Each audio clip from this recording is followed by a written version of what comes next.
selamat datang kembali di podcast STT Saintpol Bandung. Nah, pada podcast kali ini tidak kalah menarik dari podcast-podcast sebelumnya. Perkenalkan, saya Sonia Lestari. Saya bersama dengan Ibu Hertina sebagai pembicara kita dalam podcast kali ini. Nah, pada podcast kali ini kita akan membahas mengenai tema yang tidak kalah menarik dari podcast-podcast sebelumnya. Tema kita pada kali ini yaitu mengenai kunci bertahan di tengah ujian. Nah, tidak membuang-buang waktu, kita akan bertanya langsung kepada Ibu Hertina mengenai topik tersebut. Nah, menurut Ibu, bagaimana cara kita untuk tetap tenang saat kita menghadapi ujian?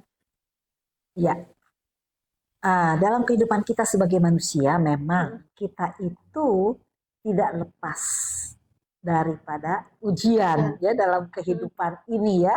Ujian hidup itu ya seringkali Tuhan izinkan terjadi dalam kehidupan kita.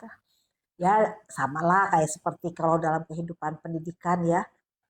Seorang anak itu pendidikannya itu tidak langsung menjadi sarjana kan, tapi dia mulai dari TK, ya, SD, SMP, SMA dan selanjutnya begitu kan ya. Dan ketika seseorang melewati tahap-tahap itu, tentunya di setiap tahap itu ada diberikan ujian ya untuk bisa dia naik level, naik tingkatan gitu kan ya. Dan kadang orang dalam menghadapi ujian itu bisa itu dianggap sebagai sesuatu yang memang ya sudah seharusnya, tapi kadang-kadang tidak jarang juga itu membuat orang itu menjadi tegang, menjadi takut, khawatir, menjadi cemas begitu ya. Nah kalau contohnya waktu itu Sonya, bagaimana ketika menghadapi ujian sidang waktu itu tuh? Wah, sangat tegang Bu. Tegang ya? Iya Bu, sangat tegang banget. Soalnya banyak proses yang harus saya lewati Bu. Dari tingkatan, dari bikin proposal, tingkatan skripsi lagi, sidang lagi Bu. Banyak Bu. Jadi tegang dan cemas juga ya. Waduh, bisa nggak nih saya ini melewati semua itu ya? Nah itulah. Ya seringkali begitu juga gitu kan ya ada.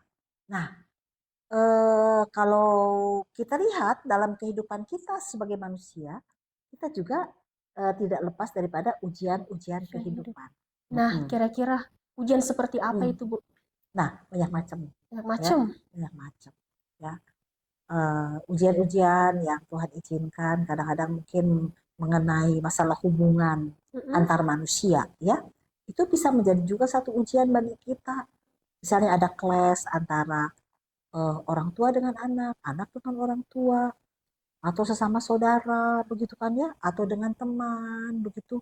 Kadang-kadang timbul clash dan kadang-kadang bagaimana kita menghadapi semua itu. Kadang-kadang itu satu ujian dalam kehidupan kita, bagaimana kita bisa nggak tetap hidup untuk bisa menerima dan mengasihi dia, gitu kan ya. Nah itu satu ujian juga, gitu kan ya. Nah itu. Kemudian bisa juga misalnya putus pacar, ya putus pacar tuh, rasanya seperti apa ya, dunia itu seperti hancur, gitu kan ya. Hancur. Nah itu juga bisa dipandang sebagai satu ujian dalam kehidupan seseorang ya. Kemudian juga kalau misalnya usia udah cukup, tapi kok jodohnya belum datang-datang, gitu kan ya. Kadang-kadang membuat satu ujian menjadi satu ujian dalam kehidupan seseorang. Bisa tidak dia tetap tenang dalam menghadapi semua itu, ya kan? Kadang-kadang orang sudah gelisah, takut, begitu kan? Khawatir. Lalu juga masalah kesehatan, ya. Orang yang tadinya sehat tiba-tiba jadi sakit. Karena itu juga, aduh, kenapa bisa terjadi begini? Ya, bisa dilihat juga sebagai satu ujian tersendiri bagi seseorang begitu. Sulit menerima sih kebanyakan Bu. Iya. Nah itu. Nah kemudian juga masalah ekonomi. Itu paling utama ya, Bu. Nggak punya duit. Iya. Sedangkan kebutuhan banyak, ya kan? Kadang-kadang banyak orang akhirnya apa? Jatuhnya kemana? Pinjol. Pinjol, ya.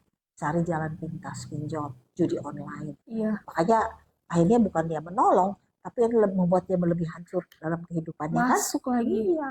Jadi kalau sudah begitu, lalu dia bilang, Tuhan, kenapa kok Tuhan membiarkan saya hidup seperti ini? Ujiannya kok buat saya itu terlalu berat. Gitu kan ya. Bahaya gitu yang seperti itu gitu kan ya. Itulah banyak macam lagi ujian-ujian yang ada di dalam kehidupan seseorang yang bisa menjadi satu tekanan tersendiri dalam kehidupan seseorang. Nah, bagaimana tuh Bu kira-kira Bu cara menghadapi ujian tersebut Bu? Ya, cara orang dalam menghadapi ujian itu ya ada beberapa macam juga ya. Nah, ada orang ketika menghadapi ujian itu tidak menghadapi semua itu dengan satu pemikiran, aduh ini berat atau gimana ya, kayak seolah-olah ya ini mah satu hal yang biasa lah, gitu kan ya. Jadi dia bisa terima gitu dengan hanya enjoy aja gitu kan. Nah, kenapa bisa terjadi Bu kira-kira dia bisa enjoy aja Bu? Contohnya kayak ini seperti Paulus dan Silas tuh, ya. Waktu itu dia dimasukkan ke dalam penjara di Filipi, Paulus dan Silas ya.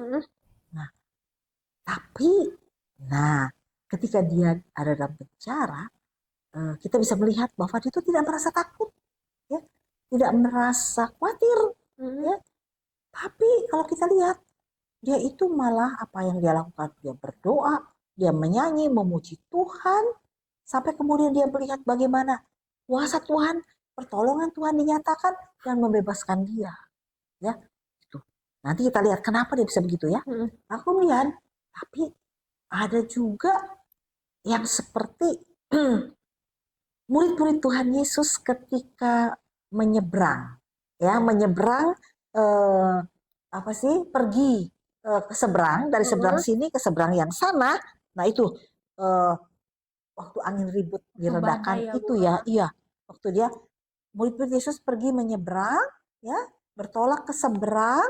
Lalu ketika bertolak ke seberang itu, maka terjadilah angin badai. Nah, gitu kan ya, di situ diceritakan dalam Markus tuh, ya di situ mengamuklah taufan yang sangat dahsyat dan ombak menyembur masuk ke dalam perahu sehingga perahu itu mulai penuh dengan air. Nah itu, ini kayak semacam ujian juga ya, ujian iman buat murid-murid Tuhan Yesus ya. Ketika menyeberang, bertolak ke seberang, lalu tiba-tiba angin badai datang. Nah itu, dan sangat dahsyat. Lalu perahunya itu penuh dengan air dan hampir tenggelam. Nah itu. Lalu waktu itu apa yang dilakukan oleh murid-murid Yesus? Mereka itu sangat ketakutan, ya, ketakutan. Dan padahal Yesus waktu itu ada ya, tapi mereka sangat takut. Dan kemudian dia teriak-teriak sama Tuhan Yesus, Guru, ya, engkau tidak peduli ya kalau kita ini bakal binasa, ya, gitu. Ini hampir tenggelam nih perahunya, gitu kan. Jadi sangat ketakutan, ya. Nah, di dalam kehidupan kita juga sebagai manusia, ya, dalam menghadapi ujian, ya, seringkali kita juga menurut Sonya nih, yang mana nih? Dia bisa langsung bisa menikmati, enjoy, lalu bisa nyanyi-nyanyi, memuji Tuhan, bisa berdoa, atau kadang-kadang justru kayak murid-muridnya ini teriak-teriak ketakutan begitu. Biasanya banyaknya di mana tuh? Kalau kita ya Bu kebanyakan lebih kayak murid-murid Tuhan Yesus banyak ketakutan Bu. Nah kira-kira gimana tuh Bu caranya itu Bu? Bagaimana tuh caranya agar kita bisa tenang Bu? Nah itu dia. Seperti Paulus tadi. Iya, ya memang reaksi pertama dalam diri manusia ketika dia menghadapi ujian itu melihat sebagai satu hal yang memang berat gitu loh, ya, satu tantangan atau masalah yang dirasakan berat ya oleh kita sebagai manusia. Dan seringkali itu membuat kita jadi ketakutan, ya, membuat kita jadi khawatir, membuat kita jadi cemas, dan kadang-kadang kita berteriak-teriak gitu sama Tuhan, nggak nyadar Tuhan tuh ada.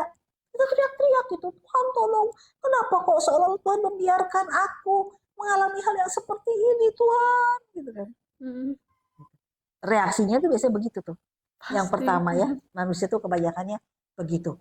Dan akhirnya dia karena tidak tenang, dia lupa punya Tuhan. Iya, bahwa Tuhan tuh ada. Kadang menyalahkan Tuhan juga, Bu. Betul. Tuhan tidak peduli katanya. Betul, nggak peduli. Dan kalau udah dalam keadaan gelisah seperti itu mana bisa berdoa, ya kan? Khawatir. Tapi, nah itu khawatir. Itulah situasi yang ada kebanyakan kita sebagai manusia tuh seperti itu. Bahkan kita juga sebagai anak-anak Tuhan ya, kita kadang-kadang juga seperti itu, begitu. Nah, kalau kita melihat begini ya, jadi kira-kira gimana kita tuh bisa jadi tenang ya? Nah, kalau kita melihat dari kehidupan Paulus dan Silas, dari murid-murid Tuhan Yesus, saya lihat bahwa bagaimana sih kita bisa tetap bertahan di dalam ujian yang kita hadapi, dapat tenang, bisa berdoa. Nah, kalau saya lihat memang di sini faktor iman, ya, percaya, ya, kepada Tuhan Yesus itu sangat penting, ya. Seperti dalam kehidupan Rasul Paulus dan Silas, ya. Kenapa dia dalam situasi yang memang sulit, ujian yang diberikan itu sungguh berat loh. Bayangin, dimasukkan ke dalam penjara, ditangkap. Waduh, kalau saya atau Sonya juga ditangkap, masukin penjara, gimana? Wah, pikiran Bu, udah berpikirnya negatif kan, nggak bisa mikir lagi positif kan. Nah itu. Tapi hebat Paulus dan Silas ketika menghadapi situasi itu, dia tetap bisa tenang. Kenapa? Ya, Paulus dan Silas bisa menerima situasi itu, ya, bahwa ya Tuhan yang mengizinkan, Tuhan yang mengizinkan. Dan kalau Tuhan yang mengizinkan, dia percaya bahwa Tuhan Yesus ada bersama dengan mereka. Jadi kalau Tuhan Yesus ada bersama dengan mereka, mereka yakin ya, percaya, punya iman, Yesus ada. Lalu apa yang ditakutkan lagi? Iya.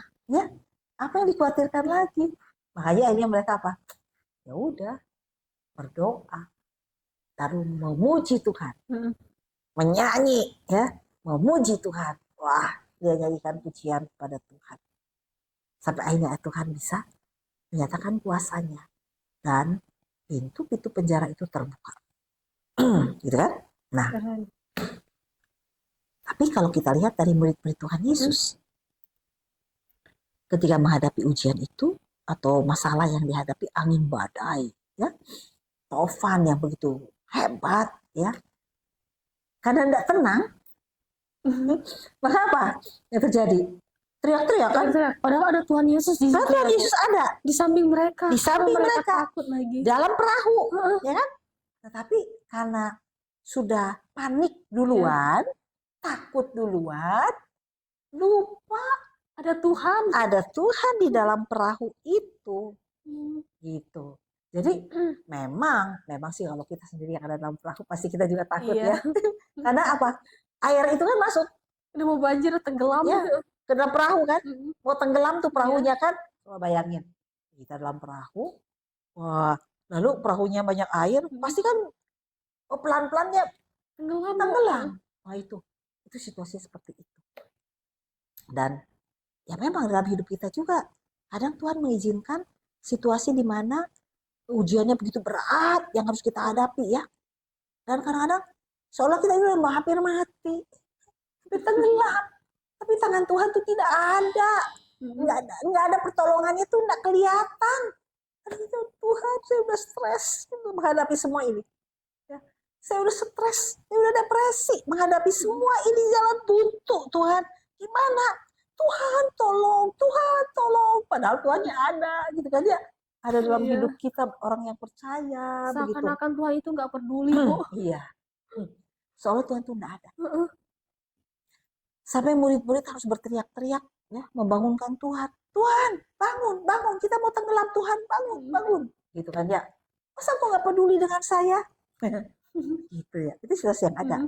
Nah, sampai akhirnya Tuhan juga melihat ketakutan mereka, lalu Tuhan menghardik ya danau itu sampai akhirnya apa? Tenang. Menjadi tenang. Dan teguran yang diberikan apa sama murid-muridnya? Ia berkata kepada mereka, mengapa kamu begitu takut? Ya, mengapa kamu tidak percaya? Ya, itu.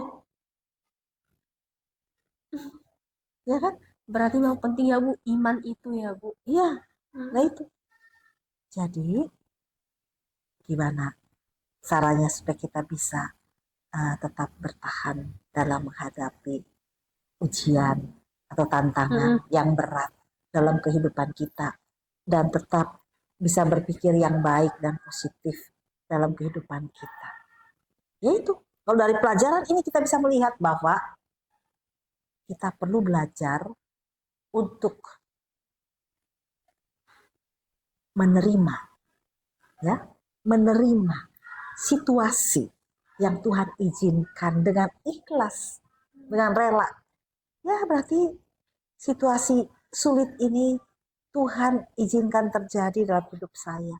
Berarti Dia yang mengizinkan. Oke lah, aku belajar menerima.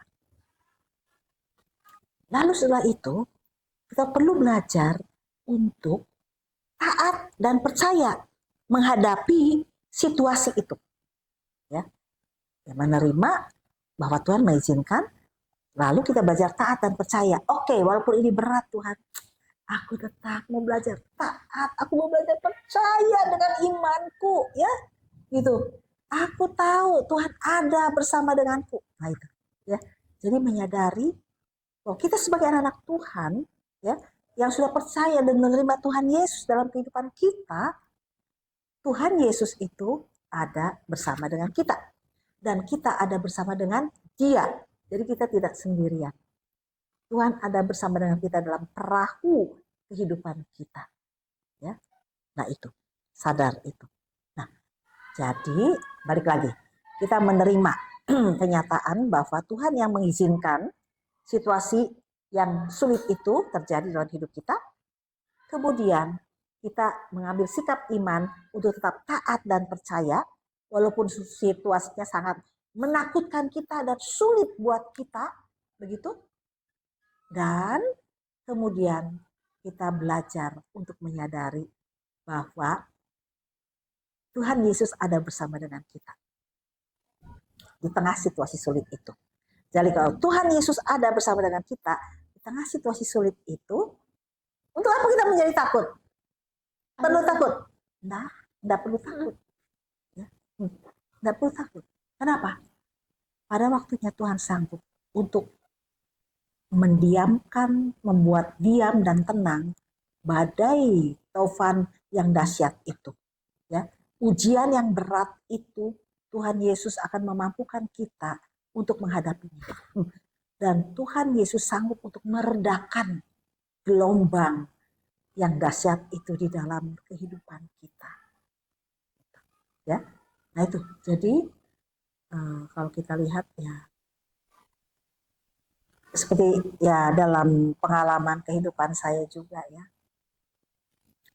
ketika menghadapi situasi yang memang Tuhan izinkan itu ya sebagai ujian yang mungkin berat dalam hidup.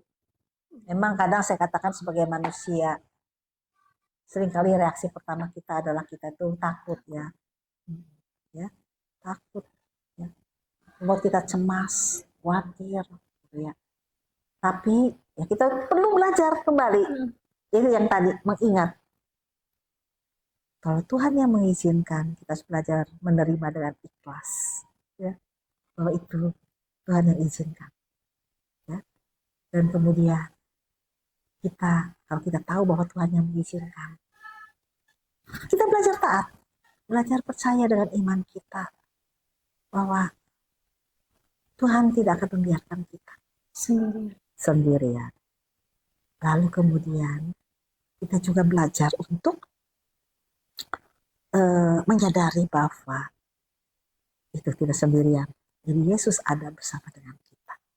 Kalau kita bisa melakukan hal ini, kita akan dimampukan untuk bisa tenang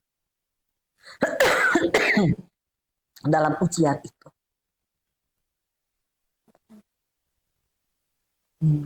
Baik Bu, terima kasih Bu untuk sharing-sharingnya Bu. Jadi kalau boleh saya simpulkan, bagaimana kunci bertahan di tengah ujian? Yang pertama yang harus kita ingat bahwa yang pertama kita harus menerima kenyataan bahwa Tuhan itu mengizinkan saya untuk menerima ujian itu. Ya, memang ujian itu memang harus saya lewati dalam kehidupan ini.